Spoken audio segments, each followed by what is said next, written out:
नमस्कार दोस्तों, decode exam में आप सभी का स्वागत है।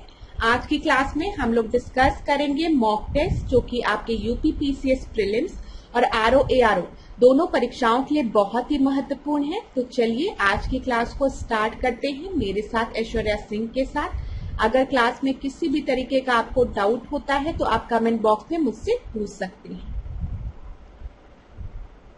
आज की क्लास को स्टार्ट करने से पहले थोड़ी सी इंफॉर्मेशन मैं आप लोगों को दूंगी फाउंडेशन कोर्स की, जो कि डिकोड एग्जाम आप लोगों के लिए लेकर आया है। इस फाउंडेशन कोर्स में एंटायर सिलेबस को कवर किया गया है थ्रू वीडियो लेक्चर्स। यहाँ पर आपको नोट्स पीडीएफ के फॉर्मेट में प्रोवाइड की जाएगी, आपको टेस्ट सीरीज प्रोवाइड की जाएगी जहां पर आप अपने परफॉर्मेंस को इवैल्यूएट कर सकते हैं। और अगर आपको किसी भी तरीके का डाउट होता है तो आप टेलीग्राम ग्रुप पे डिस्कस भी कर सकते हैं। क्लास इस कोर्स से रिलेटेड कोई भी इंफॉर्मेशन चाहिए तो नीचे व्हाट्सएप नंबर दिया गया है, आप यहां कांटेक्ट कर सकते हैं। डिकोड एग्जाम आप लोगों के लिए समान हिंदी की पुस्तक भी लेकर आया है, जो कि आप घर बैठे ऑर्डर कर सकते हैं फ्लिपकार्ट या फिर अमेजोन से, या फिर अगर आप चाहें तो इसको अपने नियरेस्ट बुक स्टोर पे जाकर खरीद भी सकते हैं। परीक्षा की दृष्टि से महत्वपूर्ण पुस्तक है, तो एक बार इसका अध्ययन आप लोग जरूर करें। चलिए आज की क्लास का हम पहला प्रश्न देखते हैं। निम्नलिखित कथनों पर विचार कीजिए। अरुणाचल प्रदेश में स्थित किबुथु भारत का पूर्वोत्तर बिंदु है। दूसरा आपको दिया गया है भारत के पश्चिमोत्तर एवं पूर्वोत्तर बिंदुओं के मध्य लगभग 3 घंटे का अंतर है। आपको बताना है इनमें से कौन सा सही है। आप चाहें तो थोड़ी देर का समय ले सकते हैं, वीडियो को पॉज कर सकते हैं और सोच सकते हैं। ठीक है, यहाँ पर मैं आपको उत्तर बताने जा रही हूँ। देखिए क्लास, अगर हम भारत के मैप की बात करें तो यहाँ पर आपका ये कौन सा पॉइंट हो गया, ईस्टर्न पॉइंट हो गया। ठीक है, जिसको कि हम पूर्वोत्तर बिंदु कह रहे हैं। ठीक है, और ये वेस्टर्न पॉइंट हो गया। ईस्टर्न पॉइंट जो भारत का है वो किबुथु ही है, जो कि बिल्कुल सही है। और ये कहाँ पर है, ये अरुणाचल प्रदेश में है, याद रखिएगा। यहीं पर अगर हम वेस्टर्न पॉइंट को देखेंगे तो वेस्टर्न पॉइंट जो है वो गौरा माता है। ठीक है, कहीं कहीं आपको दिया रहता है गुहार मोती, जो कि गुजरात में है, याद रखिएगा। गुहार मोती कहाँ पर है, गुजरात में है। और इन दोनों के बीच में जो समय का अंतर है वो 3 घंटे का नहीं है, वो कितने घंटे का है, वो 2 घंटे का है। तो यहाँ पर ये आपका गलत हो गया, क्योंकि 2 घंटे का होना चाहिए। और पहला स्टेटमेंट आपका सही हो गया। तो इस प्रश्न का सही उत्तर क्या हो जाएगा, ए आपका सही उत्तर है।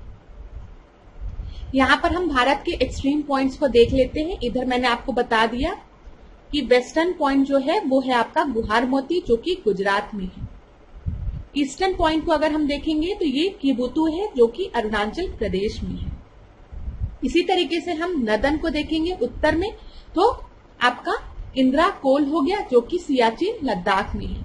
और अगर हम इधर साउथ में जाएंगे तो साउथ में आपको कन्याकुमारी मिलेगी, जो कि तमिलनाडु में है। ये भारत का मेन लैंड है। ठीक है, अगर हम आइलैंड को भी इंक्लूड करेंगे, जैसे अंडमान निकोबार को भी इंक्लूड करेंगे और फिर सदर्न पॉइंट की बात करेंगे, तो यहाँ पर याद रखिएगा तब आपका जो सदर्न मोस्ट पॉइंट होगा वो होगा इंदिरा पॉइंट, जो कि ग्रेट निकोबार में है। इतनी चीजें क्लियर हो गई। चलिए अब एक बार हम लोग कुछ और इम्पोर्टेंट पॉइंट्स को डिस्कस कर लेते हैं, जो कि आपके अरुणाचल प्रदेश से रिलेटेड है। और सबसे इम्पोर्टेंट ये आपके ब्रह्मपुत्र रिवर से रिलेटेड है। परीक्षा में कई बार ब्रह्मपुत्र रिवर से रिलेटेड प्रश्न पूछा जाता है, तो इसलिए मैं आपको बता रही हूँ। यहाँ पर देख लीजिए, ये आपकी ब्रह्मपुत्र नदी है। ठीक है, ब्रह्मपुत्र रिवर आपको दिख रहा है। अब परीक्षा में पूछता है कि ब्रह्मपुत्र रिवर जो है वो किस ग्लेशियर से निकलता है, तो आपको कहीं पे अंगसी ग्लेशियर दिखेगा, कहीं पे चमायुंगडुंग ग्लेशियर दिखेगा।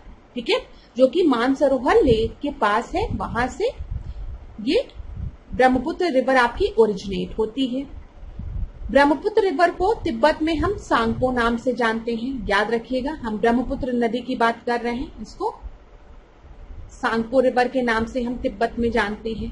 और ब्रह्मपुत्र की जो मेन ट्रिब्यूटरीज आपके परीक्षा में पूछी जाती है वो कौन कौन सी है, इधर देखिए क्लास, लोहित याद रखिएगा। ठीक है, फिर सुबनसिरी याद रखिएगा, कमला याद रखिएगा। ठीक है, दिरकोंग, कामेंग, और यहां पर आप याद रखेंगे लोहित, देहिंग, दिसांग। ठीक है, और दिबांग, याद रखिएगा। दिबांग, देहिंग, दिसांग, लोहित, सुबनसिरी, कमला, दिरकोंग, कामेंग, ये सब किसकी ट्रिब्यूटरीज है? ये सब ब्रह्मपुत्र रिवर की ट्रिब्यूटरीज है। ये आपको याद रखना है, परीक्षा की दृष्टि से महत्वपूर्ण है जो चीजें मैंने आपको बताई है। ठीक है क्लास, चलिए आगे बढ़ते हैं हम लोग।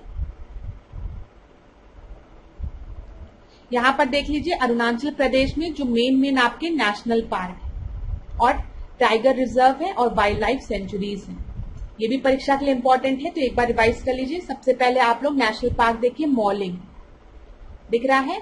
मॉलिंग कहां पर है बताइए? अरुणाचल प्रदेश में है।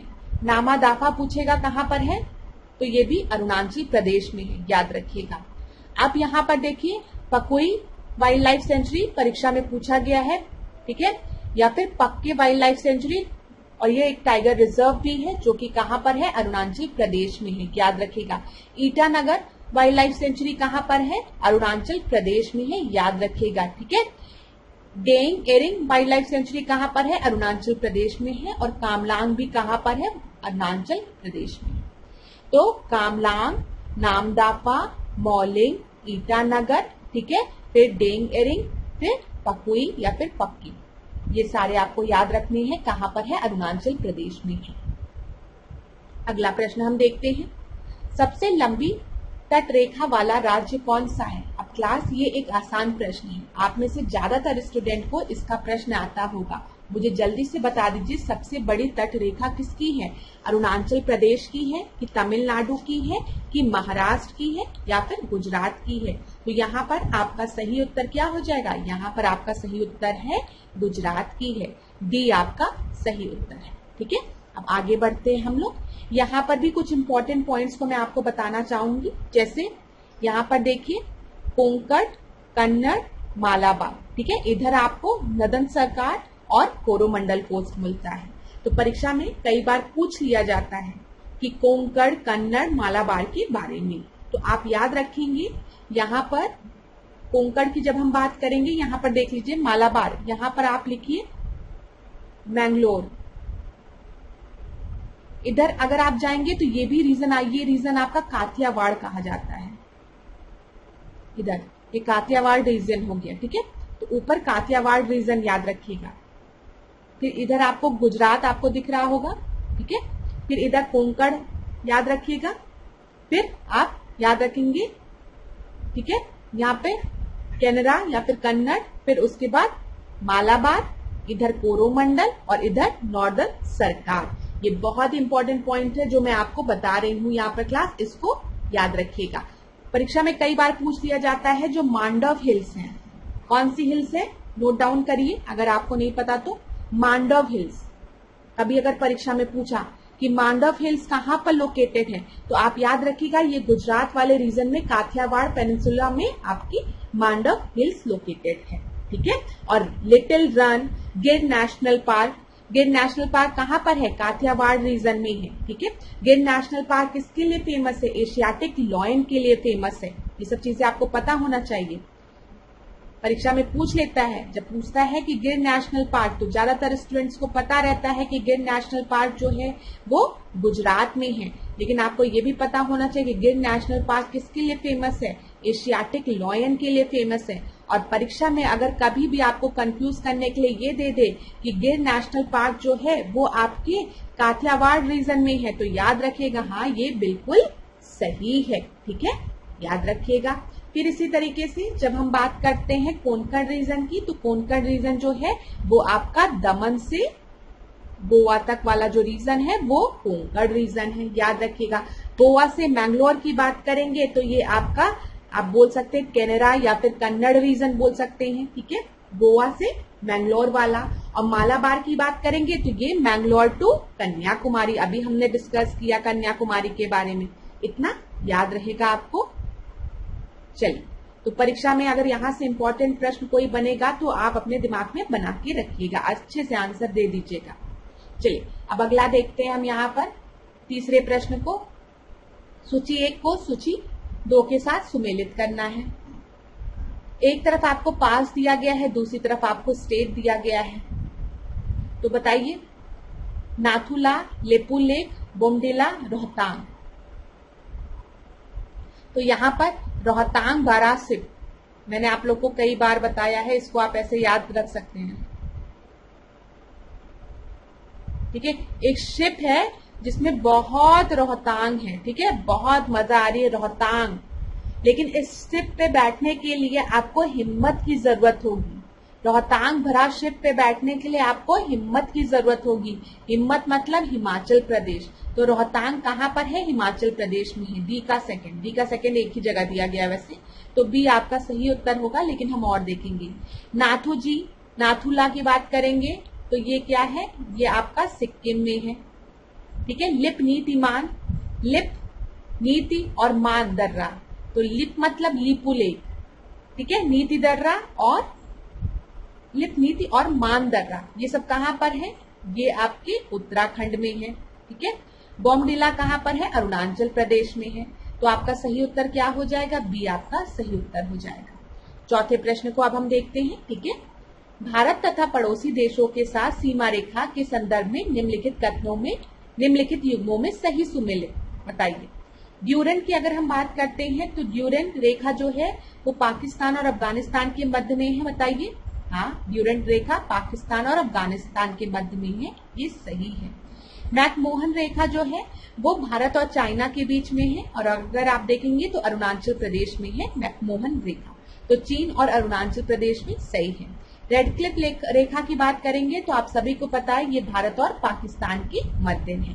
तो यहाँ पर तीनों ही जो आपके दिए गए हैं वो बिल्कुल सही है। अच्छा, अगर हम पाक स्ट्रेट की बात करेंगे तो पाक स्ट्रेट किन किन लैंड बॉडीज को सेपरेट करता है? तो भारत को श्रीलंका से अलग करता है, ये याद रखिएगा। ठीक है, भारत और श्रीलंका के बीच पाक जल संधि है। अगला हम देखते हैं पांचवा प्रश्न, ब्लैक होल की जानकारी सर्वप्रथम किसने दी थी? तो बताइए किसने दी थी? हरमान बंडी ने, एस चंद्रशेखर ने, ठीक है, कोपरनिकस ने, या फिर हबल ने? तो आप सभी को पता है कि जो ब्लैक होल से रिलेटेड जो पहली बार प्रतिपादन किसके द्वारा किया गया था?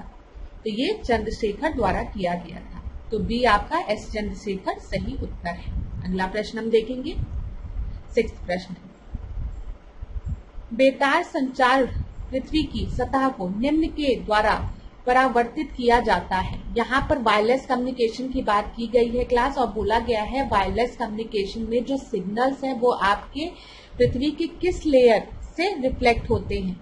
Are reflected by which layer of the earth atmosphere? तो बताइए, ट्रोपोस्फियर, क्षोभ मंडल, समताप मंडल, आयन मंडल, या फिर बहिर्मंडल मंडल? तो यहाँ पर आपका सही उत्तर क्या हो जाएगा? बताइए। यहाँ पर आयन मंडल जो है वो आपका मेजर रोल प्ले करती है सिग्नल्स को रिफ्लेक्ट करने के लिए वायरलेस कम्युनिकेशन में। अब यहाँ पर क्लास देख लीजिए, आपको पता है ये हमारा पृथ्वी है। पृथ्वी आपको दिख रहा है। पृथ्वी के जो सबसे यहाँ पर लेयर है वो कौन सी लेयर है? वो आपकी है ट्रोपोस्फियर।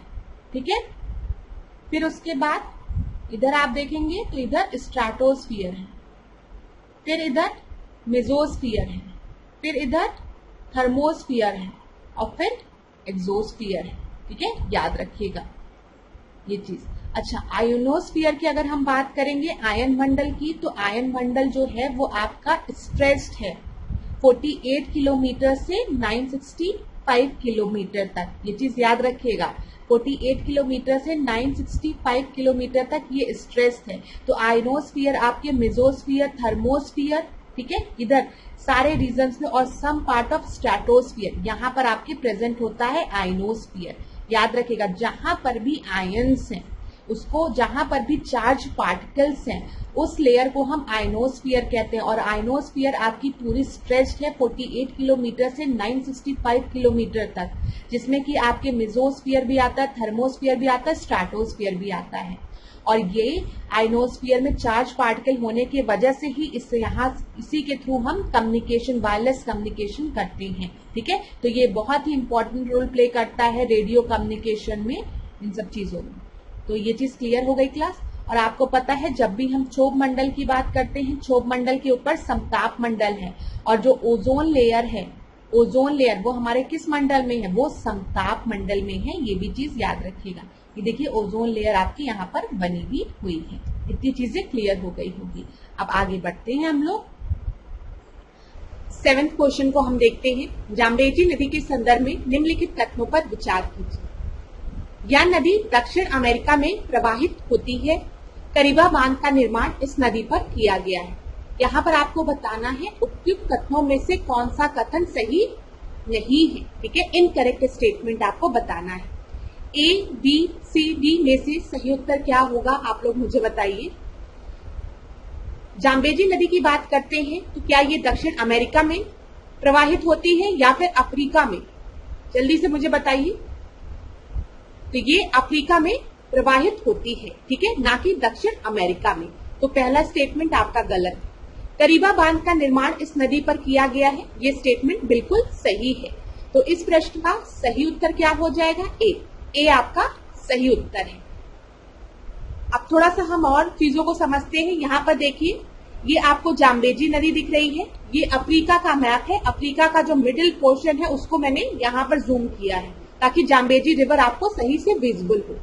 जाम्बेजी नदी का अगर मुहाना देखेंगे तो यहाँ पे मोजाम्बिक चैनल में आपको दिखेगा, और मोजाम्बिक चैनल कहाँ पर है? इंडियन ओशियन में, याद रखिएगा।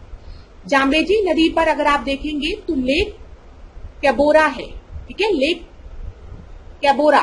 फिर इधर आप देखेंगे लेक करीबा और विक्टोरिया फॉल। तो विक्टोरिया फॉल किस नदी पर है? जाम्बेजी नदी पर है, याद रखिएगा। लेक करीबा किस नदी पर है?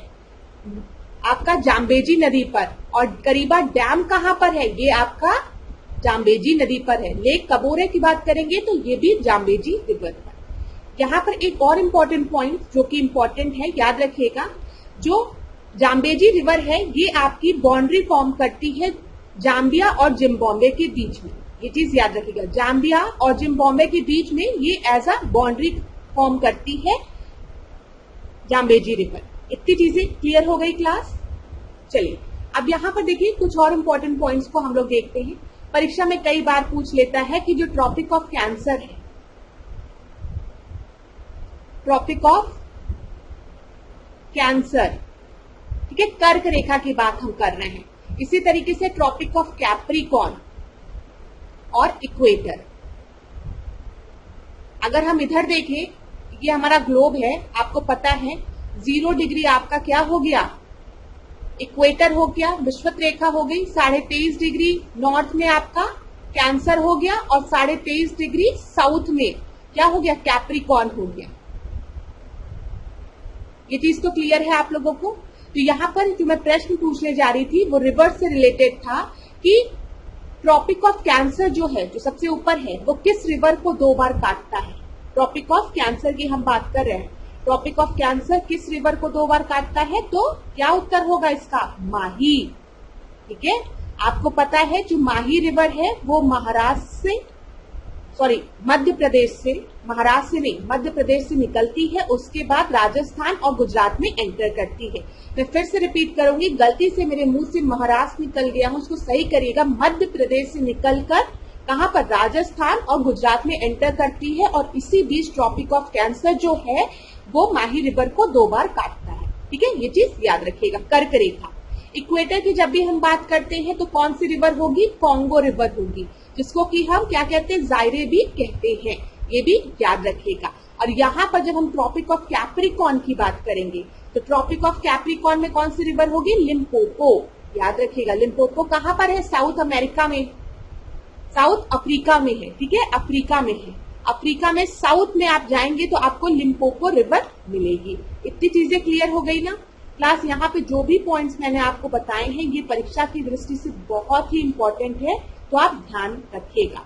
लिम्पोपो रिवर आपके अफ्रीका में है, इसको ट्रॉपिक ऑफ कैप्रिकॉर्न 2 बार काटती है। जायरे रिवर कॉन्गो की हम बात कर रहे हैं तो इसको इक्वेटर 2 बार काटती है। और माही रिवर भारत की, इसको ट्रॉपिक ऑफ कैंसर 2 बार काटती है। ठीक है, इतनी चीजें क्लियर हो गई। चलिए अब आगे बढ़ते हैं। यहाँ पर 8वें प्रश्न। 8वें प्रश्न को देखिए, निम्नलिखित युग्मों में से कौन सा युग्म सही सुमेलित नहीं है? बोलीविया, टिन, ब्राजील, लॉ आयस, मेक्सिको, चांदी, पेरू, नाइट्रेट। तो यहाँ पर देखिए, अगर हम पेरू देखें, चिली देखें तो इस रीजन में आपको नाइट्रेट मिलता है, ये सही है। मेक्सिको में चांदी मिलता है, सही है। ब्राजील में लॉ आयस मिलता है, सही है। बोलीविया में टिन आपको मिलता है, लेकिन सबसे ज्यादा टिन का अगर हम देखेंगे तो ये आपको चाइना में मिलता है। तो इस प्रश्न के अकॉर्डिंग यहाँ पर सही उत्तर आपका ए हो जाएगा। ठीक है, नॉट करेक्टली मैच्ड पूछा गया था। इस तरीके के प्रश्न आपकी परीक्षा में बनते हैं, तो ध्यान दीजिएगा। आगे बढ़ते हैं अगले प्रश्न पे। अब यहाँ पर जो प्रश्न है आपका वो अमेजॉन रिवर से रिलेटेड है। तो देखिए अमेजॉन रिवर से रिलेटेड क्या प्रश्न यहाँ पर बनता है। अमेजन नदी के संदर्भ में निम्नलिखित कथनों पर विचार कीजिए। ठीक है, यह अपवाह क्षेत्र व जल आयतन की दृष्टि से विश्व की सबसे बड़ी नदी है। इसके मुहाने के निकट पाए जाने वाले विश्वदेखीय वनों को सेलवास कहते हैं। तो यहाँ पर आपको बताना है कौन सा सही उत्तर है। तो बताइए क्लास क्या सही होगा, आपको करेक्ट बताना है ना, सही बताना है, ध्यान रखिएगा। तो ए सही होगा कि बी सही होगा कि सी सही होगा कि डी सही होगा। अगर आप लोग चाहे तो वीडियो को पॉज भी कर सकते हैं क्लास, ये आप पे डिपेंड करता है। तो यहाँ पर दोनों ही स्टेटमेंट जो है वो बिल्कुल सही है। ठीक है, याद रखिएगा दोनों ही स्टेटमेंट जो है वो आपकी बिल्कुल सही है। यहाँ पर देख लीजिए ये आपके अमेजन रिवर है। ठीक है, इसका जो उद्गम स्थल है वो एंडीज पर्वत पेरू में। ठीक है, उसके बाद मुहाना अगर हम देखेंगे तो यहाँ पे अटलांटिक ओशियन में आपको दिख रहा है, ये अटलांटिक ओशियन है। ठीक है, ये याद रखिएगा। फिर उसके बाद क्लास अगर हम देखेंगे यह अपवाह क्षेत्र व जल आयतन की दृष्टि से विश्व की सबसे बड़ी और दूसरी सबसे लंबी नदी है, याद रखिएगा। ठीक है, और यहाँ पर जो वन आपके पाए जाते हैं उनको हम क्या कहते हैं, उनको हम सेलवास कहते हैं। ठीक है, ये भी चीज आप याद रखिएगा। सेलवास मेनली अगर हम देखेंगे तो सेलवास आपको पता है ये ग्रासलैंड है, ये चीज याद रखिएगा। ये इक्वेटोरियल क्लाइमेट ग्रासलैंड है। ठीक है, जो कि आपके अमेजॉन बेसिन में पाई जाती है। और क्या याद रखेंगे आप यहाँ पर याद रखिएगा मडीरा जो है वो इसकी सबसे बड़ी सहायक नदी है। क्या रखना है याद आपको, मडीरा। ठीक है, याद रखिएगा। चलिए अब आगे बढ़ते हैं अगले प्रश्न पे, 10वें प्रश्न को क्लास देखिए। प्रसिद्ध औद्योगिक क्षेत्र रूर बेसिन किस देश में स्थित है, जर्मनी में, रूस में, ब्रिटेन में या फिर चीन में। ये तो बहुत ही आसान प्रश्न है, आपको पता है रूर बेसिन जो है वो जर्मनी में है। ये आपका सही उत्तर है। रूर बेसिन किस चीज के लिए फेमस है, कोयले के लिए फेमस है। ठीक है, फिर अगर हम भारत में देखेंगे, भारत में किसे रूर कहा जाता है, तो छोटा नागपुर प्लेटू को, ये भी याद रखिएगा। भारत का रूर किसे कहा जाता है, छोटा नागपुर प्लेटू को। आगे बढ़ते हैं 11वें प्रश्न पे। आटाकामा मरुस्थल के संदर्भ में निम्नलिखित कथनों पर विचार कीजिए। यह वेनेजुएला में स्थित सूक्ष्म मरुस्थल है, यहाँ विश्व का सबसे बड़ा नाइट्रेट भंडार पाया जाता है। तो बताइए क्लास यहाँ पर क्या सही होगा। जो आपका आटाकामा मरुस्थल है वो कहाँ पर स्थित है, वो आपका वेनेजुएला में स्थित है, बताइए। दूसरा आपको दिया गया है यह विश्व का सबसे बड़ा नाइट्रेट भंडार पाया जाता है, यहाँ पर सही आपको बताना है। तो अटाकामा मरुस्थल आपका चिली में है और दक्षिण पेरू में है। ठीक है, अभी मैंने आपको बताया कि जब भी हम नाइट्रेट की बात करेंगे तो नाइट्रेट हमको सबसे ज्यादा अमाउंट में चिली में पाया जाता है। फिर उसके बाद साउथ मतलब पेरू के साउथ रीजन में अगर हम देखेंगे थोड़ा सा उधर भी मिलता है, क्योंकि पेरू आपका ऊपर है फिर चिली है। अभी हम दिखाते हैं मैप में आपको, या गलत है यहाँ पर, वेनेजुएला में नहीं, चिली और पेरू में। यह विश्व का सबसे बड़ा नाइट्रेट भंडार पाया जाता है यहाँ पर, ये सही है। तो बी आपका सही उत्तर होगा। मैप में देख लेते हैं, ये देखिए साउथ अमेरिका का मैप है। इधर आपको पेरू दिख रहा है ना, इधर आपको चिली दिख रहा है। ठीक है, और ये देखिए ये आपका क्या है, ये आपका अटाकामा डेजर्ट है। अटाकामा डेजर्ट आपको साउथ पेरू में, ये पेरू का साउथ रीजन है और इधर चिली का रीजन है इतना। ठीक है, याद रखिएगा। तो ज्यादातर नाइट्रेट जो है वो चिली में पाया जाता है और अटाकामा डेजर्ट का भी ज्यादा लार्ज पोर्शन आपका चिली में आता है। अभी हमने अमेजन नदी की बात की है, तो ये देखिए ये अमेजन नदी है। ठीक है, जिसका की मुहाना कहाँ पर था, अटलांटिक ओशियन में था। हमने आपसे अभी डिस्कस किया था। ये सब चीजें क्लियर हो रही होगी। अब आगे बढ़ते हैं अगले प्रश्न, 12वें प्रश्न। जब कुएं से पानी की बाल्टी को ऊपर खींचते हैं तो हमें महसूस होता है कि बाल्टी, बताइए, जब पानी की बाल्टी को कुएं से ऊपर खींचते हैं तो कैसा महसूस होता है कि पानी की सतह के ऊपर भारी हो जाती है, पानी की सतह के ऊपर हल्की हो जाती है, पानी के बाहर आकर स्थिरता खो बैठती है, या फिर पानी से बाहर आकर उसकी द्रव्यमान प्राप्त हो जाता है, उसमें द्रव्यमान प्राप्त हो जाता है। तो जब भी हम पानी की बकेट को कुएं में से खींचते हैं, तो जब बकेट आपकी पानी के अंदर से बाहर निकलती है तो वो भारी प्रतीत होने लगती है। तो यहाँ पर आपका सही उत्तर क्या हो जाएगा? ए हो जाएगा। ठीक है, अगला प्रश्न हम देखते हैं। 13 प्रश्न, किसी तीर के एक सिरे को धनुष की तनिक डोरी पर रखकर खींचने से उसमें ऊर्जा संचित हो जाती है, या ऊर्जा है कौन सी? यहाँ पर बोला है जब आप ये कोई धनुष है, इसमें एरो रखते हैं और इसको खींचते हैं, ठीक है, इसको आप खींच रहे हैं क्लास, अभी छोड़ नहीं रहे। तो जब आप एरो को पीछे, जब धनुष को आप पीछे की तरफ पुल करते हैं, खींचते हैं, तो इसमें कौन सी ऊर्जा आपकी होती है उस समय? गतिज ऊर्जा, स्थितिज ऊर्जा, यांत्रिक ऊर्जा, या फिर उपयुक्त में से कोई नहीं। तो याद रखिएगा, जब भी हम एरो को पीछे की तरफ खींचते हैं तो उस समय उसमें पोटेंशियल एनर्जी आ जाती है, और जैसे ही हम उसको छोड़ेंगे धनुष को, और धनुष मतलब तीर को छोड़ेंगे कमान से, तो तीर जब आगे बढ़ेगा तो वो किस एनर्जी के साथ बढ़ेगा? काइनेटिक एनर्जी के साथ बढ़ेगा। जब भी बॉडी मोशन में है और उसमें जो एनर्जी है वो काइनेटिक एनर्जी होगी, जब वो रेस्ट में है और उसमें एनर्जी है कंजर्व, तो वो पोटेंशियल एनर्जी होगी। यही पोटेंशियल एनर्जी आपकी काइनेटिक एनर्जी में कन्वर्ट हो जाएगी। तो यहाँ पर आपका सही उत्तर क्या हो जाएगा? बी आपका सही उत्तर हो जाएगा। आगे बढ़ते हैं अगले प्रश्न में। 14 प्रश्न को देखिए। नीचे दो वक्तव्य दिए गए हैं कथन कारण पे।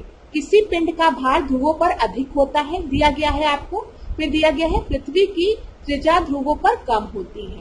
तो यहाँ पर आपको बताना है सही उत्तर क्या होगा। तो देखिए क्लास, अगर हम देखें जो वेट होता है वो mg होता है। Weight is equal to mg, जहाँ पे m मास होता है, g ग्रेविटी होती है। ठीक है, ये चीज याद रखिए। किसी पिंड का भार ध्रुवों पर अधिक होता है, ध्रुवों पर अधिक होता है बोला गया है, यहाँ पे याद रखिएगा। तो पोल्स पर अधिक होता है, और the radius of equator is less at the pole. अब यहाँ पर देखिए, ग्रेविटेशनल जो पुल होता है, ग्रेविटी जो होती है वो पोल्स पे ज्यादा होती है, इसी वजह से जो वेट होता है वो आपका पोल्स पे ज्यादा होता है। और आपको पता है जो ग्रेविटी होती है वो आपका पोल पे ज्यादा होता है, मैंने आपको बताया ना, इसी वजह से वेट भी ज्यादा होता है। वेट भी क्या होता है? ज्यादा होता है वहां पर। ये बिल्कुल ही सही है। ठीक है, और radius of earth is less at the pole, ये भी आपका सही है। अब आप बताओ, रेडियस यहाँ पर कम है ना, तो ये भी सही है। और रेडियस कम है मतलब तो आपकी ग्रेविटी ज्यादा होगी। ठीक है, यहाँ पर आपका सही उत्तर क्या हो जाएगा? ए आपका सही उत्तर हो जाएगा। ठीक है, ये चीज क्लियर हो गई क्लास, इसमें कोई दिक्कत नहीं यहाँ पर। तो यहाँ पर आपका सही उत्तर ए हो जाएगा, क्योंकि दोनों एक दूसरे को क्या कर रहे हैं? एक्सप्लेन कर रहे हैं। ठीक है, ग्रेविटी का अगर कभी आप फॉर्मूला देखेंगे तो आपको ग्रेविटी की फोर्स कैसे दिखे? नीचे आपका क्या दिया रहता है बताइए? आर स्क्वायर दिया रहता है ना, ऐसे। Force of gravity is equal to G M upon r square. ठीक है, तो ये जो फोर्स होता है वो आपकी इनवर्सली प्रोपोर्शनल होता है रेडियस के। तो रेडियस लेस है तो मतलब आपकी जो फोर्स है, ग्रेविटेशनल फोर्स है, वो ज्यादा होगी, और ग्रेविटी की पुल ज्यादा होगी तो मतलब वेट भी ज्यादा होगा। तो यहाँ पर ए आपका सही उत्तर होगा। 15 प्रश्न को अब हम देखते हैं। यहाँ पर क्या दिया गया है? 1813 का चार्टर अधिनियम के संदर्भ में निम्नलिखित कथनों पर विचार कीजिए। कंपनी का भारतीय व्यापार पर एकाधिकार संपूर्ण रूप से समाप्त हो गया। ये मैंने कई बार आपसे डिस्कस किया है। ठीक है, फिर दूसरा आपको दिया गया है, ईसाई धर्म प्रचारकों को भारत में धर्म प्रचार करने की स्वीकृति प्रदान की गई। कंपनी की आय से भारतीय शिक्षा के लिए प्रति वर्ष 10 लाख रुपए व्यय करने का प्रावधान किया गया। अब यहाँ पर ध्यान दीजिएगा क्लास कि संपूर्ण रूप से एकाधिकार इनका 1813 के चार्टर एक्ट में नहीं खत्म हुआ था, 1833 के चार्टर एक्ट में खत्म हुआ था। 1813 में इनके एकाधिकार पर कुछ चीजें बोली गई थी, लेकिन संपूर्ण रूप से नहीं। इससे चाय में अभी इनका एकाधिकार था, चाय में ट्रेड करने का और चाइना के साथ ट्रेड करने का, दोनों के साथ ट्रेड करने, चाय में ट्रेड करने का और चाइना के साथ ट्रेड करने का एकाधिकार अभी 1813 में भी था, लेकिन इसको पूरी तरीके से समाप्त कर दिया गया था 1833 में। ठीक है, ईसाई धर्म प्रचारकों को भारत में धर्म प्रचार करने की स्वीकृति प्रदान की गई थी, ये आपका बिल्कुल सही है। और कंपनी की आय से भारतीय शिक्षा के लिए 10 लाख रुपए प्रति नहीं, यहाँ पे 1 लाख रुपए व्यय करने का प्रावधान किया गया था। तो आपका क्या पूछा गया? इनमें से कौन सा सही है? तो बताइए कौन सा सही है? विच ऑफ, देखिए कौन सा सही नहीं है बोला गया है। ठीक है, कौन सा सही नहीं है? Which of the following is not correct? तो आपका 1 और 3 नहीं सही है, तो डी आपका सही उत्तर उत्तर होगा, यहाँ पर देख लीजिए। चलिए आगे बढ़ते हैं। यहाँ पर देखिए 16 प्रश्न को, निम्नलिखित कथनों पर विचार कीजिए। विचार कीजिए निम्नलिखित कथनों पर। मोल द्रव्यमान का मात्रक होता है और नॉट दो ठोस कणों का मापने का मात्रक होता है। तो यहाँ पर बोला गया है which of the following is correct. हम मोल की बात करें, जो मोल, तो ये आपका किसका मात्रक होता है? ये द्रव्यमान का मात्रक नहीं होता है, ये आपका गलत है। तो पहला तो आपका गलत है। दूसरा देखिए, नॉट ठोस कणों को मापने का मात्रक होता है, ये भी आपका गलत है। तो यहाँ पर तो दोनों ही गलत है, तो आपका नीदर वन नॉर टू। कौन सा सही है? कोई, दोनों में से कोई सही नहीं। यहाँ देख लीजिए, मोल पदार्थ का परिमाण का मात्रक है, ठीक है, पदार्थ का परिमाण का मात्रक है, यह द्रव्यमान का मात्रक नहीं है। और अगर हम नॉट की बात करें तो समुद्री जहाज की गति मापने का मात्रक है नॉट, ठीक है। और यहाँ पर आपको क्या दिया गया था? यहाँ पे वो एंगल मेजर करने की बात की गई थी, जो कि गलत है आपका। तो उत्तर मिल गया, डी आपका सही उत्तर है। 17 प्रश्न को देखते हैं। मानव शरीर की सबसे बड़ी ग्रंथि कौन सी? बताइए, लार्जेस्ट ग्लैंड कौन सा है मानव शरीर का? यकृत, वर्क, पित्ताशय या फिर अमाशय? तो यहाँ पे लिवर, किडनी, गॉल ब्लैडर या फिर आपका स्टमक। तो अगर सबसे बड़ी ग्रंथि की बात की गई है तो लिवर जो है ये मानव शरीर में सबसे बड़ा ग्लैंड होता है, ठीक है।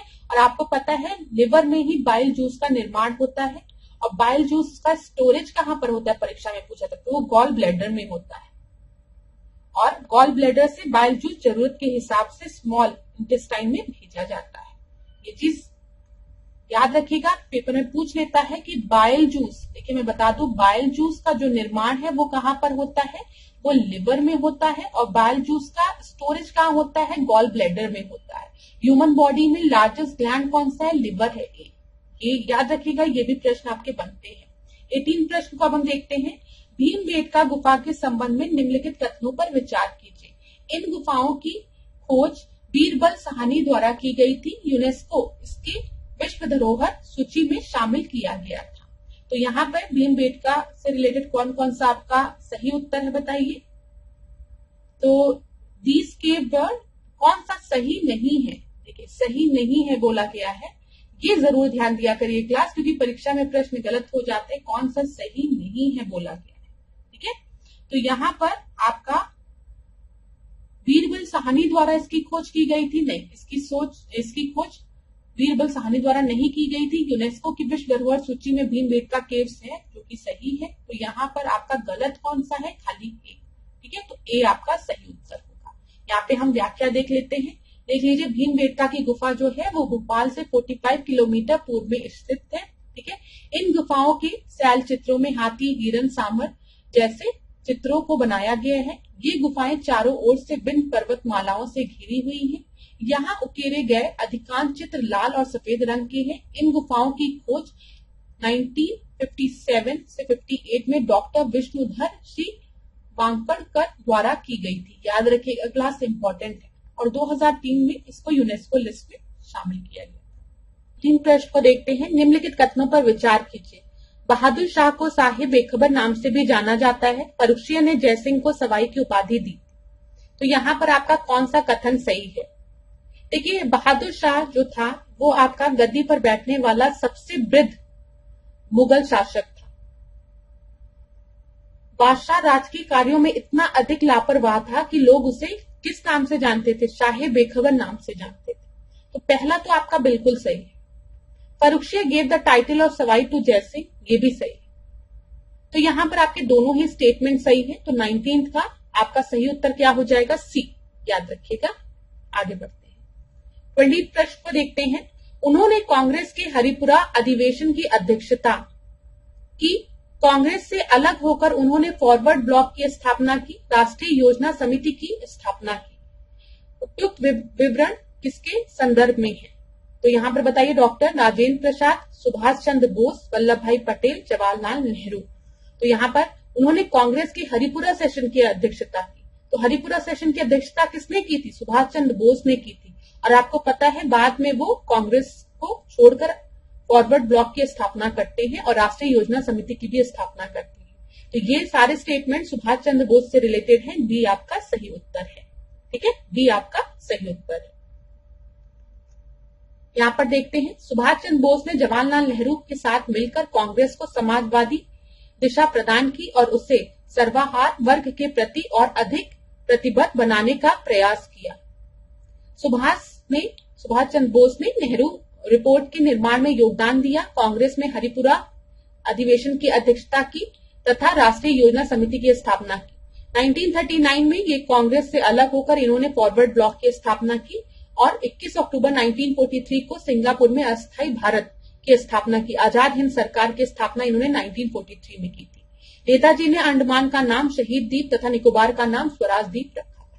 तो ये सारे फैक्ट्स आपको पता होने चाहिए। आगे बढ़ते हैं, 21 प्रश्न को देखते हैं। तटस्थ न्यायाधीश से संबंधित प्रावधान किसमें दिया गया है? एडहॉक जजेस की बात की गई है। तो आर्टिकल 126 में, 127 में, 128 में या फिर 129 में।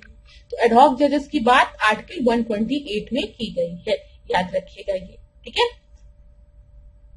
तो एडहॉक जजेस की बात आपके आर्टिकल 128 में नहीं, आर्टिकल 127 में की गई है। इसको सही करिएगा क्लास। आर्टिकल 127 में एडहॉक जजेस की बात की गई है।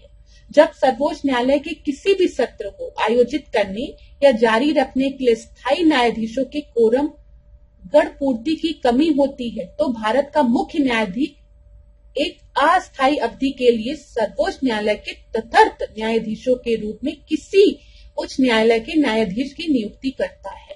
तो यहाँ पर याद रखिएगा, जब कोरम नहीं पूरा रहता है तब उस कंडीशन में जो चीफ जस्टिस है वो एडहॉक जज की अपॉइंटमेंट करता है, ठीक है। यहाँ पर वो परामर्श किससे लेता है? राष्ट्रपति की सहमति, पूर्ण सहमति होनी चाहिए, उसके बाद नियुक्ति करता है। लेकिन कौन करता है? मुख्य न्यायाधीश करता है, ये याद रखिएगा। यहाँ पर आपका सही उत्तर क्या हो जाएगा? 127, ठीक है, इसको सही कर लीजिएगा। अगले प्रश्न को देखते हैं। कोरियोलिस बल के संदर्भ में निम्नलिखित कथनों पर विचार कीजिए।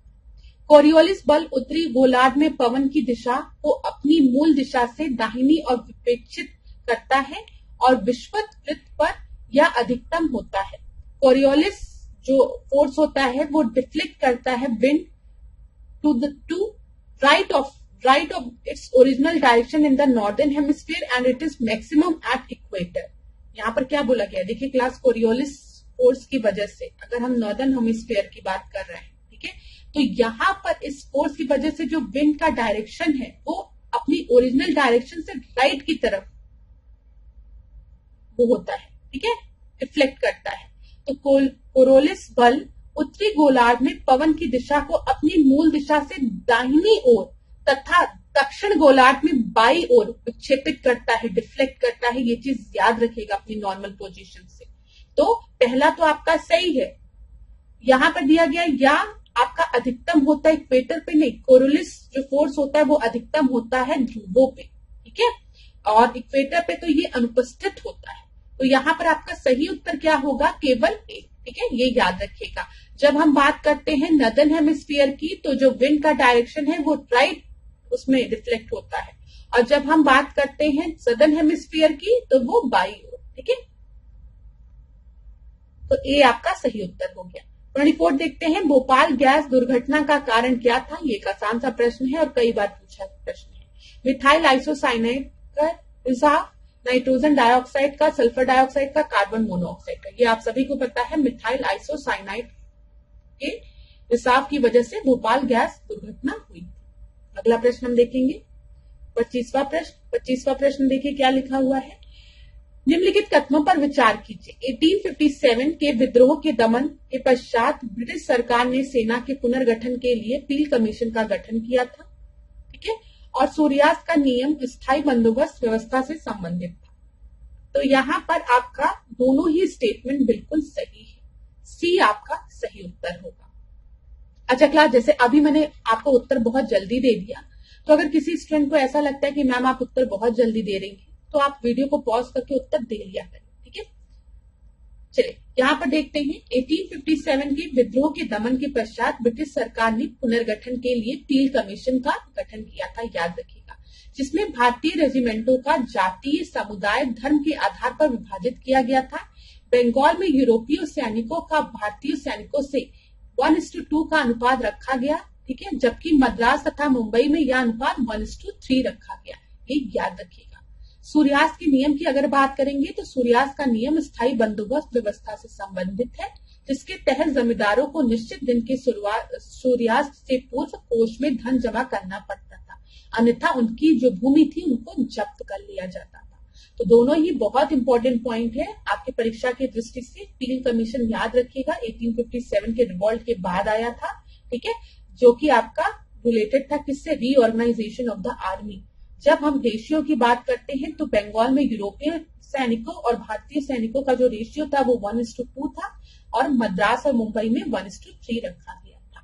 ये इंपॉर्टेंट चीज है, परीक्षा में पूछा गया है, इसलिए मैंने 26 प्रश्न को देखते हैं। NPEGEL स्कीम जो है वो किस चीज से रिलेटेड है बताइए। अल्पसंख्यक युवाओं से, ऑनलाइन मॉनिटरिंग से, अध्यापकों के परीक्षण से या फिर लड़कियों की शिक्षा से। अगर आपको इसका फुल फॉर्म पता है तो आप उत्तर को बहुत आसानी से दे सकते हैं। फुल फॉर्म इसका जानते हैं क्या है, नेशनल प्रोग्राम फॉर, अब मैं थोड़ा सा वेट करूंगी, आप लोग आंसर दीजिए। ABCD में से क्या सही उत्तर होगा बताइए जल्दी से। फॉर, अब उत्तर मिल जाएगा आपको, education of girls at elementary level. तो यहां पर आपको उत्तर मिल गया, क्या है उत्तर, डी है, लड़कियों की शिक्षा से रिलेटेड है। आगे बढ़ते हैं 27 प्रश्न को। किस समिति ने नाबार्ड की सिफारिश की थी, तो बताइए किसने की थी। हरिशंकर उपाध्याय ने, तेज नारायण ने, शिव रमन ने या फिर सीताराम नायडू ने। तो यहां पर ये एक आसान सा प्रश्न है, सी आपका सही उत्तर है, शिव रमन ने, ठीक है। 12 जुलाई 1982 में कृषि तथा ग्रामीण विकास के लिए राष्ट्रीय bank NABARD, national bank for agriculture and rural development की स्थापना नाबार्ड अधिनियम 1981 के तहत श्री रमन कमेटी की संस्तुति पर हुई थी। तो सी सही उत्तर है। 28वां प्रश्न देखते हैं। निम्नलिखित में राज्यपाल के संबंध में क्या गलत है। गवर्नर से रिलेटेड आपको स्टेटमेंट दिए गए हैं और आपसे पूछा गया है कौन सा आपका गलत है। राज्यपाल को ना तो जनता द्वारा सीधे चुना जाता है और ना ही अप्रत्यक्ष रूप से राष्ट्रपति की तरह। राज्य में राज्यपाल का कार्यालय केंद्र सरकार के अधीन रोजगार है। तो यहां पर बोला गया है आपका कौन सा इनकरेक्ट, ठीक है। तो आपको पता है जब भी हम राज्यपाल की बात करते हैं, हम गवर्नर की बात करते हैं, तो गवर्नर को ना तो जनता द्वारा सीधे चुना जाता है और ना ही अप्रत्यक्ष रूप से राष्ट्रपति की तरह, ठीक है। कोई भी संवैधानिक प्रक्रिया के तहत इनका चुनाव नहीं होता है।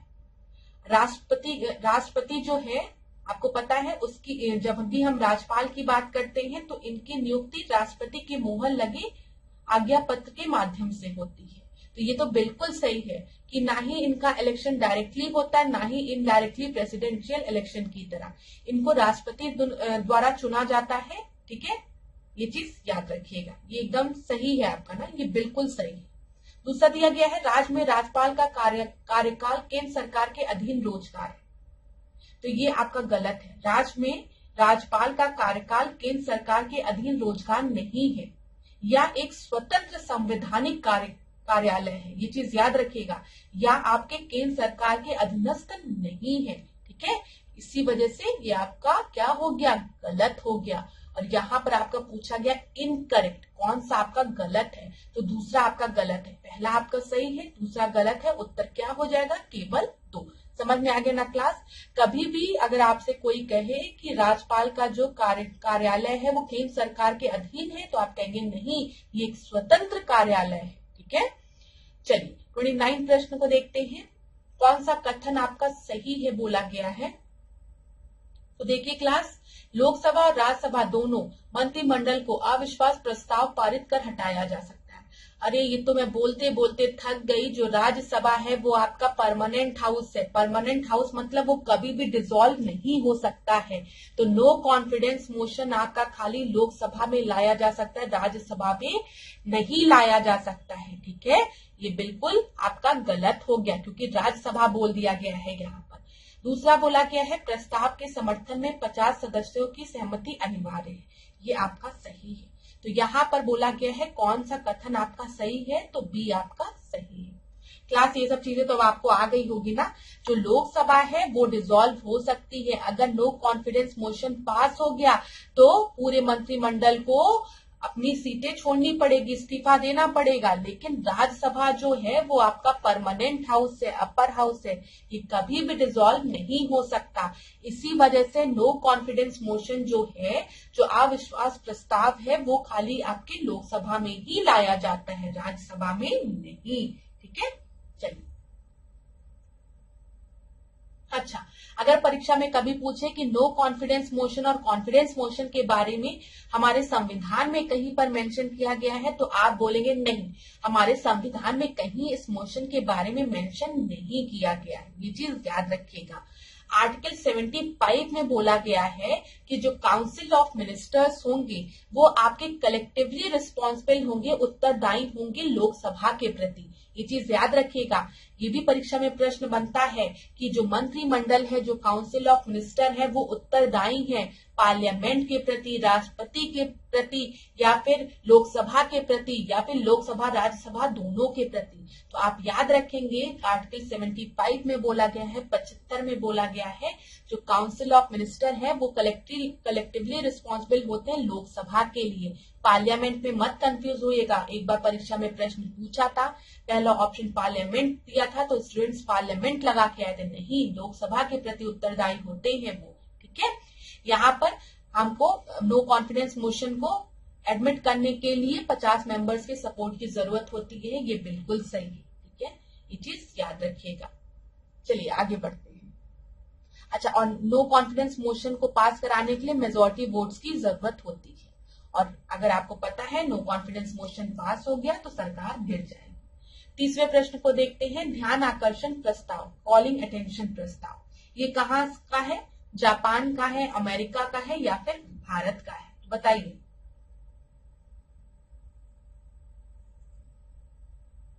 यहाँ पर आपका ये जो है वो भारत से लिया गया है, भारत का है। ठीक है, जैसे हम लोग क्वेश्चन आवर की, 0 आवर की बात करते हैं, तो ये भी किसकी वो है? भारत की खुद का इनिशिएटिव है। ठीक है, तो डी आपका सही उत्तर है। 0 आवर भी याद रखिएगा। चलिए, यहाँ पे सार्वजनिक उपक्रम समिति की बात की गई है, कमिटी ऑन पब्लिक अंडरटेकिंग। इसमें आपके कितने सदस्य होते हैं? 15, 17, 20, 22, तो कितने होते हैं बताइए? इसमें आपके 22 सदस्य होते हैं, याद रखिएगा। अच्छा, यहाँ पर एक इंपॉर्टेंट पॉइंट जो आपको याद रखना है वो क्या है? 1964 में कृष्ण मेनन समिति की सिफारिश पर इसको गठित किया गया था। तो कृष्ण मेनन समिति का नाम आप याद रखेंगे। यहाँ पर देख लीजिए, यह समिति 1964 में कृष्ण मेनन समिति की सिफारिश पर पहली बार गठित की गई थी, और इसका कार्यकाल कितना होता है? 1 वर्ष का होता है। ठीक है, 32वें प्रश्न को देखते हैं। उच्चतम न्यायालय के न्यायाधीशों की नियुक्ति राष्ट्रपति अन्य न्यायाधीशों एवं उच्च न्यायालय के न्यायाधीशों की सलाह के बाद करता है। दूसरा आपको दिया गया है, मुख्य न्यायाधीश की नियुक्ति केवल राष्ट्रपति द्वारा की जाती है। तो यहाँ पर आपका कौन सा सही है बोला गया है? तो क्लास बताइए, जब हम बात करते हैं उच्चतम न्यायालय के न्यायाधीशों की, ठीक है, जज ऑफ द सुप्रीम कोर्ट जो है वो आपके अपॉइंट किए जाते हैं प्रेसिडेंट द्वारा आफ्टर कंसल्टिंग द जजेस ऑफ हाई कोर्ट। ये आपका बिल्कुल गलत है। ठीक है, यहाँ पर ये याद रखिएगा, भारत के मुख्य न्यायाधीश की नियुक्ति भारत के राष्ट्रपति द्वारा, अगर हम देखेंगे तो संविधान के अनुच्छेद 124, आर्टिकल 124 क्लॉज 2 खंड 2 में दी गई है। इसमें क्या बोला गया है? यहाँ पर जो सीजीआई है, चीफ जस्टिस ऑफ इंडिया है, उसकी नियुक्ति राष्ट्रपति करता है। ठीक है, अगर राष्ट्रपति चाहे तो वो सलाह मशवरा कर सकता है, किससे? सर्वोच्च न्यायालय और उच्च न्यायालय के ऐसे न्यायाधीशों से जिनसे वो आवश्यक, मतलब जिनसे सलाह लेना वो आवश्यक समझे। ठीक है, ये चीज याद रखिएगा। रुकिए, मैं आपको स्टेटमेंट के फॉर्म में इसको बताती हूँ। यहाँ पर आप देखिए जरा, यहाँ पर क्या लिखा है? भारत के मुख्य न्यायाधीश की नियुक्ति भारत के राष्ट्रपति द्वारा संविधान के अनुच्छेद 122 खंड 2 के तहत की जाती है। ठीक है, ये चीज क्लियर है आपको? यहाँ पर याद रखिएगा, जो राष्ट्रपति है, प्रेसिडेंट है, वो अगर चाहे तो कंसल्ट कर सकता है कुछ जजेस को जिनको कि वो नेसेसरी समझता है। यहाँ पर देखिए, सर्वोच्च न्यायालय और उच्च न्यायालय के ऐसे न्यायाधीशों के परामर्श के बाद राष्ट्रपति द्वारा मुख्य न्यायाधीश की नियुक्ति की जाती है जैसे वो आवश्यक समझता है। ठीक है, ये चीज समझिएगा, यहाँ पर वो आवश्यक समझता है बहुत इंपॉर्टेंट लाइन है। तो यहाँ पर ये जो लाइन आपको दी गई है कि सुप्रीम कोर्ट के जजेस आपके अपॉइंट किए जाते हैं by the president after consulting the जजेस ऑफ हाई कोर्ट और सुप्रीम कोर्ट, ये आपका गलत है। ठीक है, chief justice appointed by the president only, ये भी गलत है। चीफ जस्टिस जो है वो प्रेसिडेंट अपॉइंट करता है आफ्टर कंसल्टिंग द जजेस of supreme court and high court as he thinks deems necessary. ठीक है, ये चीज याद रखिएगा। तो यहाँ पर दोनों ही आपका गलत है, डी आपका सही उत्तर है। ये चीज क्लियर हो गया क्लास आपको? ठीक है, ये चीज याद रखिएगा। अब जो अदर जजेस हैं उनको उनकी अपॉइंटमेंट कैसे होती है? उनकी अपॉइंटमेंट भी प्रेसिडेंट के द्वारा की जाती है, लेकिन यहाँ पर प्रेसिडेंट कंसल्ट करता है चीफ जस्टिस ऑफ इंडिया को, और यहाँ पर जो प्रेसिडेंट कंसल्ट करता है चीफ जस्टिस ऑफ इंडिया को, ये परामर्श जो है वो जरूरी है, ये चीज याद रखिएगा। देखिए, अन्य न्यायाधीशों की, अदर जजेस की बात कर रहे हैं, अन्य न्यायाधीशों की नियुक्ति राष्ट्रपति द्वारा मुख्य न्यायाधीश, चीफ जस्टिस और सर्वोच्च न्यायालय और उच्च न्यायालय के ऐसे अन्य न्यायाधीशों से परामर्श करने के बाद की जाती है जिन्हें वह आवश्यक समझता है। लेकिन मुख्य न्यायाधीश के अलावा किसी अन्य न्यायाधीश की नियुक्ति के मामले में मुख्य न्यायाधीश का परामर्श अनिवार्य होता है। ये याद रखिएगा, जब प्रेसिडेंट अदर जजेस की अपॉइंटमेंट करता है, ठीक है, चीफ जस्टिस को छोड़ के दूसरे जजेस का जब वो अपॉइंटमेंट करता है तो यहाँ पर चीफ जस्टिस से परामर्श लेना अनिवार्य है। ये चीज मैं आपको बताना चाहती हूँ। परीक्षा में कभी ये शब्द आए ना कि जब दूसरे न्यायाधीशों की नियुक्ति करता है उस समय प्रेसिडेंट को मुख्य न्यायाधीश से परामर्श लेना अनिवार्य होता है, तो वो बिल्कुल सही रहेगा। ठीक है, ये चीज याद रखिएगा। प्रेसिडेंट ही है वो आपके चीफ जस्टिस की भी अपॉइंटमेंट कर रहा है और अदर जजेस की भी अपॉइंटमेंट वही कर रहा है, लेकिन जब वो अदर जजेस की अपॉइंटमेंट करेगा तो चीफ जस्टिस से एडवाइस लेना अनिवार्य होता है। ये चीज आपको याद रखना है। और जब वो चीफ जस्टिस की अपॉइंटमेंट करेगा तो जो दूसरे जजेस से वो एडवाइस ले वो आपका उसके उस पर डिपेंड करता है, अगर वो आवश्यक समझे और उसमें अनिवार्य शब्द का प्रयोग नहीं किया गया है। ठीक है, ये चीज याद रखिएगा। चलिए आगे बढ़ते हैं। अगर अभी भी कोई डाउट होगा तो आप मुझे बताइएगा, वैसे मैंने आपको एक्सप्लेन करने का प्रयास किया है। 33rd प्रश्न को हम देखते हैं।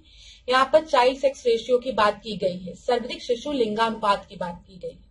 तो हम एक एक ऑप्शन को नहीं पढ़ेंगे, आप वीडियो को पॉज करिए, ऑप्शन को पढ़िए और उत्तर दीजिए, फिर मैं आपको उत्तर बताती हूँ। चाइल्ड सेक्स रेशियो की बात की गई है, ये ध्यान दीजिएगा। और सर्वाधिक शिशु लिंगानुपात वाले जिलों की बात की गई है। सबसे ज्यादा कहां पर है? तो सबसे ज्यादा बलरामपुर में है। तो बलरामपुर आपको बी में भी दिया गया है और सी में भी दिया गया है। बलरामपुर के बाद संत कबीर नगर में है, फिर आपका कहां पर है? सिद्धार्थ नगर में है, फिर बाराबंकी में। उत्तर आपका क्या हो जाएगा? सी। सी आपका सही उत्तर है। आगे बढ़ते हैं, 34 प्रश्न को देखते हैं। जनगणना 2011 के अनुसार 2011 1 से 11 के दौरान न्यूनतम दशकीय वृद्धि दर वाला जिला कौन सा है? बताइए कौन सा है? कानपुर देहात है, हमीरपुर है, कानपुर नगर है या फिर बागपत है? लोवेस्ट डिकेडल ग्रोथ की बात की गई है क्लास।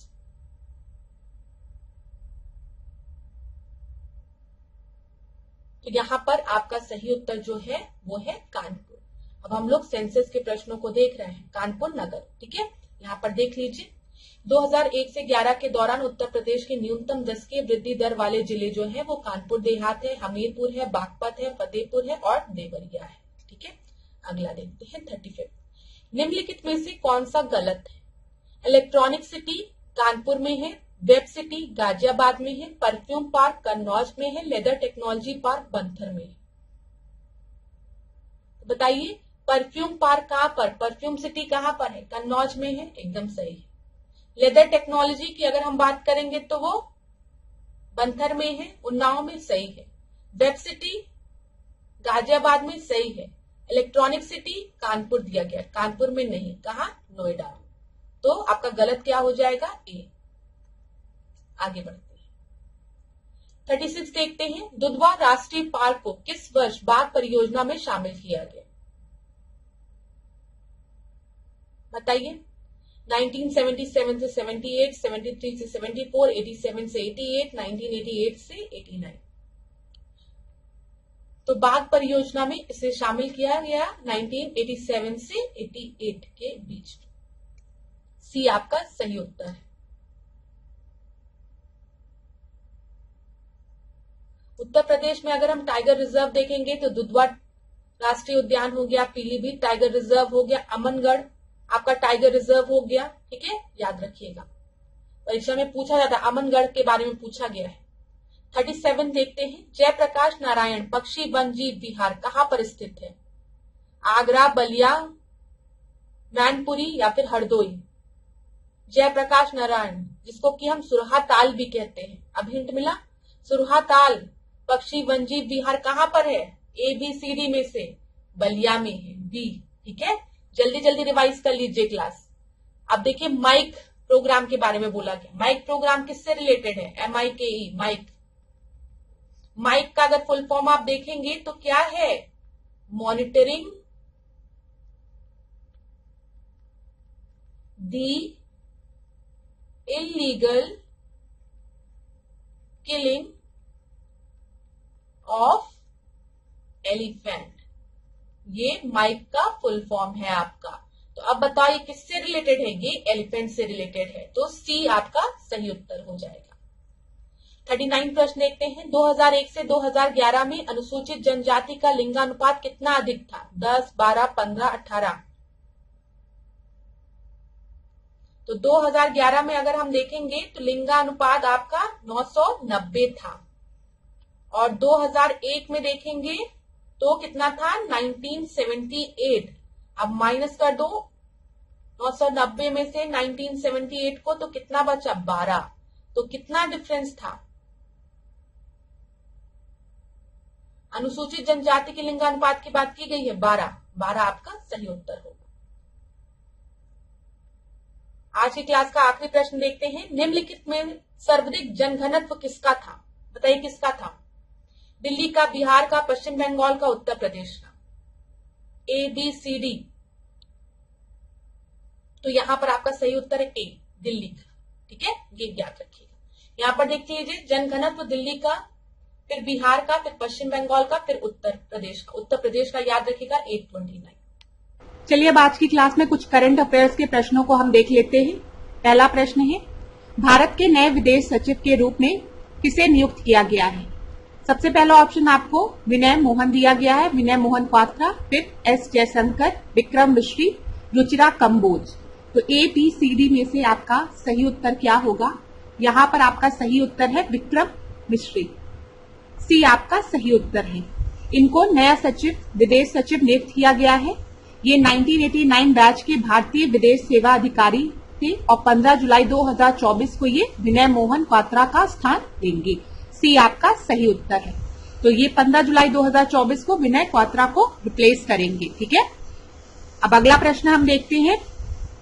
दूसरा प्रश्न, यूरोपीय परिषद के अगले अध्यक्ष के रूप में किसे चुना गया है? तो यहाँ पर बताइए, यूरोपीय परिषद के अगले अध्यक्ष के रूप में किसे चुना गया है? एंजेला मार्केल को, एम्यूनल मैक्रोन को, एंटोनियो कोस्टा को, या फिर पेट्रोक सांचेज? तो यहाँ पर आपका सही उत्तर क्या है? यहाँ पर आपका सही उत्तर है सी, एंटोनियो कोस्टा को।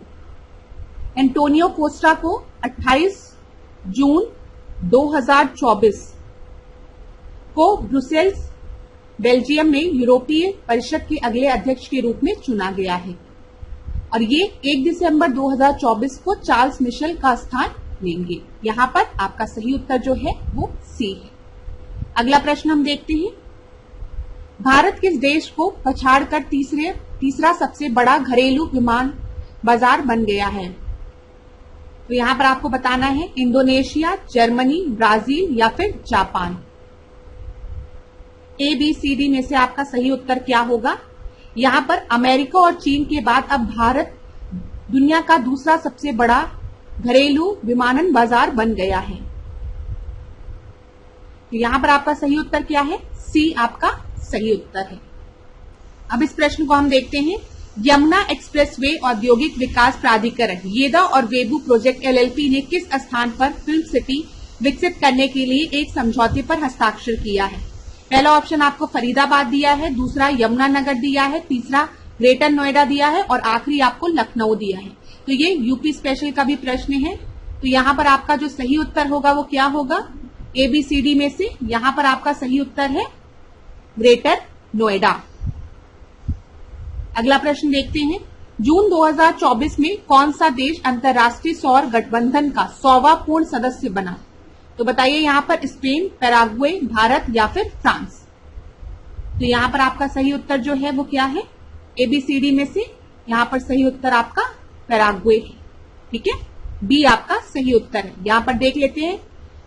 ISA की स्थापना जो है वो पेरिस में 2015 में संयुक्त राष्ट्र जलवायु परिवर्तन सम्मेलन COP21 के दौरान भारत और फ्रांस द्वारा स्थापित की गई थी। पैराग्वे 24 जून 2024 को नई दिल्ली में पूर्ण सदस्य के रूप में अंतर्राष्ट्रीय सौर गठबंधन में शामिल होने वाला 100वां देश बना। तो thank you so much class. अब आज के सेशन को यहीं पे एंड करेंगे। नेक्स्ट क्लास में हम कुछ और करंट अफेयर्स को कवर करेंगे। अगर आज के टेस्ट में आपको किसी भी तरीके का डाउट होता है तो आप मुझसे कमेंट बॉक्स में पूछ सकते हैं। और लास्ट में जाते जाते आपसे फिर एक बात कहूंगी कि सबसे महत्वपूर्ण भूमिका आप ही को निभानी है। आपको अपने पर भरोसा रखना है, परिश्रम करना है, अपना कर्म करते जाना है। सफलता आपको जरूर मिलेगी। अगर कोई भी परेशानी आपको होती है तो कमेंट बॉक्स में आप मुझसे पूछ सकते हैं। आने वाले क्लास में हम कुछ और नए प्रश्नों को डिस्कस करेंगे। तब तक के लिए आज की क्लास को यहीं पे एंड करते हैं। आशा करती हूँ आपका दिन खूब अच्छा जाए। खूब पढ़िए, खूब आगे बढ़िए। धन्यवाद।